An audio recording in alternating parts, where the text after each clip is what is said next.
Morning, नमस्कार और सत श्री अकाल। आज आप लोगों के सामने मैं दो शेयर लेके आया हूँ।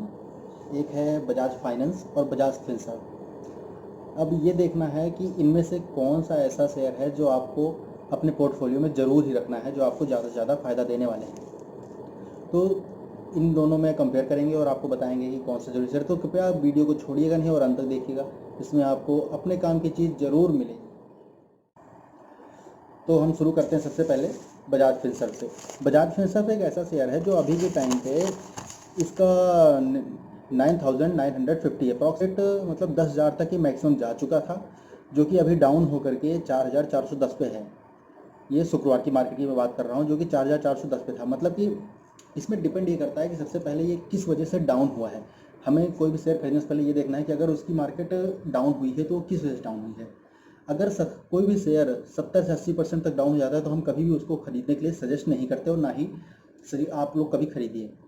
लेकिन ये शेयर भी करीब 50% तक डाउन हुआ है, लेकिन फिर भी मैं इस पर आपको ये बताना चाहूँगा कि इसमें देखा जाता है कि कोई इंटरनल इशू है जिसकी वजह से शेयर का रेट डाउन हुआ है, या फिर एक्सटर्नल इशू है। इंटरनल इशू का मतलब होगा कि कंपनी किसी तरह से घाटे में चल रही है, कंपनी को किसी तरह का नुकसान हो रहा है, तो वो एक तरह से इंटरनल इशू माना जाता है। और एक्सटर्नल इशू का मतलब जो कि आप अभी के टाइम पर देख रहे हैं, पिछले 2-3 महीने से एक्सटर्नल इशू चल रहा है, वो एक्सटर्नल इशू कोरोना है। मार्केट में आप देख रहे हैं सभी कंपनियों के रेट लगभग गिर रहे हैं, हर किसी के शेयर प्राइस डाउन हो रखे हैं, कोई 50% तो कोई 40% डाउन हो रहे हैं। ठीक है, तो ये एक A1 कंपनी का A1 क्वालिटी का शेयर है। इसके लिए मैं आपको सजेस्ट करूंगा कि इसको बिल्कुल आप खरीद सकते हैं। लेकिन इसमें और भी जो बात आती है ध्यान देने वाली, तो लेवल्स की बात आती है। जैसे लोग सजेस्ट करते हैं कि इसका लेवल ये है, इसका सपोर्ट लेवल और रेजिस्टेंस लेवल दो चीज़ें होती हैं। तो सपोर्ट लेवल मीन्स होता है कि जिस पर ये होता है कि अगर डाउन हो रहा है तो इतने के नीचे डाउन नहीं होगा, वो एक सपोर्ट लेवल होता है। लेकिन इसमें अलग अलग सपोर्ट लेवल लोग बताते हैं। जैसे जब 9,950 तक था तो इसमें किसी ने 9,000 बताया, 9,000 तक चला गया, उसका लोगों ने 8,500 बताया, फिर वो भी डाउन हो गया, फिर 8,000 बताया, वो भी डाउन हो गया, तो उसका लोगों ने 6,000 तक बताया, फिर 5,000, 4,500। हालांकि अभी 4,500 वाला भी डाउन हो चुका है। इसका रेट अब शुक्रवार को 4,410 था, तो ये उस रेट को भी अपने तोड़ चुका है। ऐसा इसका सपोर्ट लेवल का कोई ऐसा नहीं होता जैसे हम सोचते हैं, जैसे आप सोच सकते हो, वैसे एक थिंकिंग होती है जो अपने आदमी मार्केट को देखते हुए आपको बताता है। ठीक है, ये पूरी तरह से डिपेंडेंट होता है न्यूज़ पर। जैसे कि आज 27 तारीख को अगर मोदी जी ने जो अपनी मतलब कॉन्फ्रेंस की है सभी के साथ, उसमें लॉकडाउन खुलेगा या नहीं खुलेगा, उसके बारे में क्या बताया है या फिर क्या बताएंगे, उस चीज़ से रिलेटेड इन पर बहुत ज़्यादा फर्क है। लेकिन आपको ये सजेस्ट करेंगे क्योंकि इसका रेट भले ही 50% तक डाउन है, लेकिन ये आपको आगे आने वाले टाइम में श्योर ये प्रॉफिट देने वाला है, क्योंकि ऐसी कंपनी है, ये अच्छी कंपनियाँ हैं। इनका रेट तुरंत अप होगा जैसे ही मार्केट खुलेगी। ये अगर मैं कहता हूँ चलिए 50% डाउन है, आपको 50% तक कवर नहीं करेगा, तो कम से कम यह है कि 30 to 40% तक ये तुरंत आगे बढ़ जाएगा और ये वापस अपने रेट पर धीरे धीरे पहुंचने की कोशिश करेगा। अब आते हैं हम बजाज फाइनेंस पे। बजाज फाइनेंस का क्या है कि ये अभी के टाइम पे 1983 रुपये के आसपास चला हुआ था। कब? फ्राइडे को। आज की मार्केट में करीब 2000 से ऊपर चला हुआ है, 2080, 90 ऐसे समथिंग चला हुआ है। ठीक है, तो ये भी बताना चाहूँगा। अब ये क्या है, बजाज फाइनेंस एक ऐसी कंपनी है जो कि सभी कंपनियों को फाइनेंस देती है। अभी के शेयर्स माइनस में चले हुए हैं, तो ऑलरेडी इसके शेयर्स भी माइनस में जाने ही जाने हैं। ठीक है, इसके बिजनेस सेक्टर और मैनेजिंग सेक्टर के, मैनेजमेंट सेक्टर और बिजनेस सेक्टर इसका दोनों ही ओके है। क्योंकि इसका अगर आप कैपिटल देखेंगे तो कैपिटल इसकी, हालांकि ये कैश जो है इसका फाइनेंस में दिखाएगा, ये डेब्ट दिखाएगा। तो एक फाइनेंस कंपनी है जो दूसरों को उधार देती है, तो जब हम किसी कंपनी को उधार दिए होते हैं तो वो टोटल हमारा डेब्ट में शो करता है, अर्थात इसका डेब्ट तो शो करेगा। लेकिन आपको भी पता है, होना चाहिए इस चीज़ की, जो बजाज फाइनेंस है और बजाज फिनसर्व है, दोनों एक अच्छी कंपनियां हैं। इनमें आप कहीं भी इन्वेस्ट करते हैं तो आने वाले दिनों में आपको पूरी तरह से प्रॉफिट देंगे।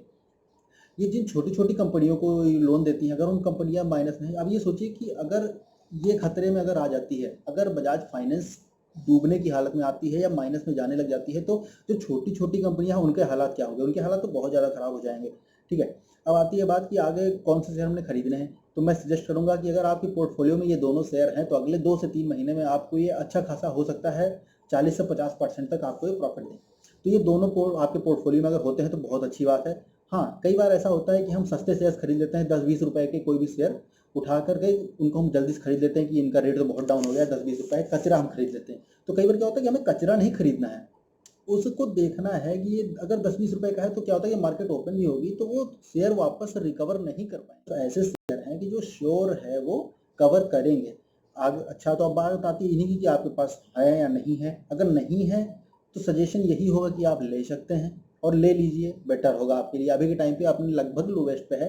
हाँ, अगर आगे मार्केट या लॉकडाउन नहीं खुलता है, आज 27 तारीख है, आज मोदी जी की कॉन्फ्रेंस हुई होगी सीएम साहब के, सभी सीएम्स के साथ। तो अगर कॉन्फ्रेंस हुई है तो उसमें जो भी रिजल्ट होगा उसी हिसाब से आगे की कार्रवाई की जाएगी। अगर ये और डाउन होता है तो मैं कहूँगा कि आप ऐसे ही 2-2 4-4 शेयर करके ले सकते हैं। अगर दोनों का हम पिछले 5 सालों का रिकॉर्ड देखते हैं, बजाज फिनसर्व का भी और बजाज फाइनेंस का भी, तो बजाज फाइनेंस जो है वो 342% के साथ अप हुई है पिछले 5 सालों में, और फिनसर्व जो है 205% के साथ प्रॉफिट में है। अर्थात इतना माइनस होने के बाद भी जिसने 5 साल पहले शेयर लिया था वो अभी भी प्लस में है। मतलब आप समझ सकते हैं कि प्रॉफिट अभी भी हो रहा है, हालांकि प्रॉफिट कम हुआ है। जो इस समय मार्केट डाउन हुई उसके प्रॉफिट कम हुआ है। जैसे अगर उसको मान लीजिए उसको अगर 5 लाख का फायदा हो रहा था, तो अभी टाइम पे उसको 4 लाख का या 3.5 लाख का फायदा हो रहा है, लेकिन तब भी फायदे में है जबकि मार्केट इतनी ज़्यादा डाउन में है। तो ये हुई हमारी आज की बजाज फाइनेंस और बजाज फिनसर्व की जानकारी जो हम आपको देना चाहते थे। तो अगर आपको ये जानकारियाँ अच्छी लगी हो तो प्लीज़ हमारे इस चैनल को लाइक कीजिए, शेयर कीजिए और कमेंट कीजिए।